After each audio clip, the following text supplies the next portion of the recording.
بسم اللہ الرحمن الرحیم۔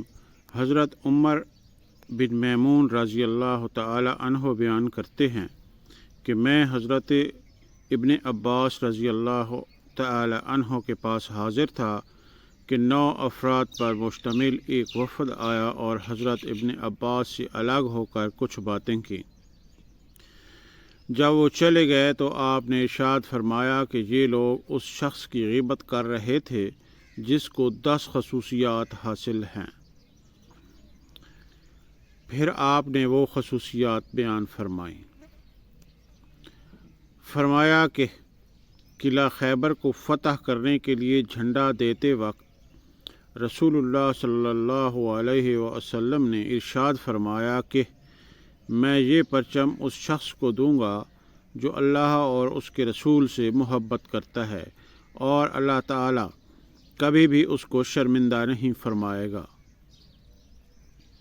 ایک غزوہ سے واپسی پر سورۃ توبہ کی برات کی آیات نازل ہوئیں تو حضرت صدیق اکبر رضی اللہ تعالی عنہ کو وہ آیات طیبات دیکھ کر روانہ فرمایا، ساتھ ہی حضرت علی کو ان کے پیچھے روانہ کیا اور ارشاد فرمایا کہ اعلان برت کے ساتھ فقط وہ شخص جائے گا جو مجھ سے ہے اور میں اس سے ہوں۔ حضرت علی رضی اللہ عنہ کو یہ اعزاز بھی حاصل ہے کہ رسول اکرم صلی اللہ علیہ وسلم نے سیدنا حضرت امام حسن، سیدنا حضرت امام حسین اور سید فاطمۃ الزہرا اور سیدنا علی رضی اللہ عنہ کو بلا کر ان پر چادر پھیلائی اور یہ دعا فرمائی، یا اللہ یہ میرے اہل بیت ہیں، ان سے ہر طرح کی ناپاکی دور فرما دے اور خوب پاک فرما دے۔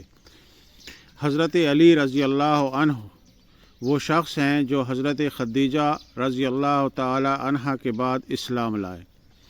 حضرت علی کو یہ اعزاز حاصل ہے کہ شب ہجرت رسول اللہ صلی اللہ علیہ وسلم کی چادر اوڑھ کر آپ کے بستر پر سو گئے تھے اور حضرت ابو بکر صدیق رضی اللہ عنہ نے پکارا، یا رسول اللہ، جواب میں ارشاد فرمایا کہ رسول اللہ تشریف لے گئے ہیں۔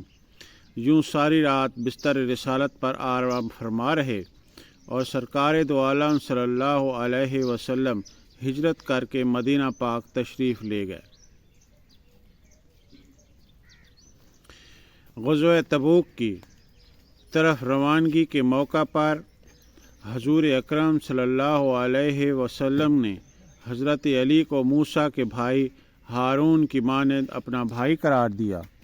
7ویں خصوصیت یہ ہے کہ مسجد نبوی میں کھلنے والے تمام حجروں کے دروازے بند کر دیے گئے، لیکن حضرت علی کا دروازہ کھلا رکھا۔ حضرت علی واحد صحابی ہیں جن کے متعلق سرکار دو عالم صلی اللہ علیہ وسلم نے ارشاد فرمایا کہ جس کا میں ولی اس کا علی ولی۔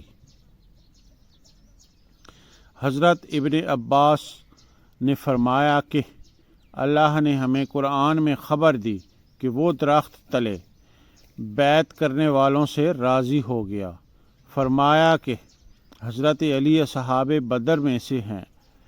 رسول اللہ صلی اللہ علیہ وسلم نے فرمایا کہ کیا تم نہیں جانتے کہ اللہ تعالی نے اہل بدر کے متعلق فرما دیا کہ تم جو چاہو کرو، میں نے تمہاری مغفرت کر دی۔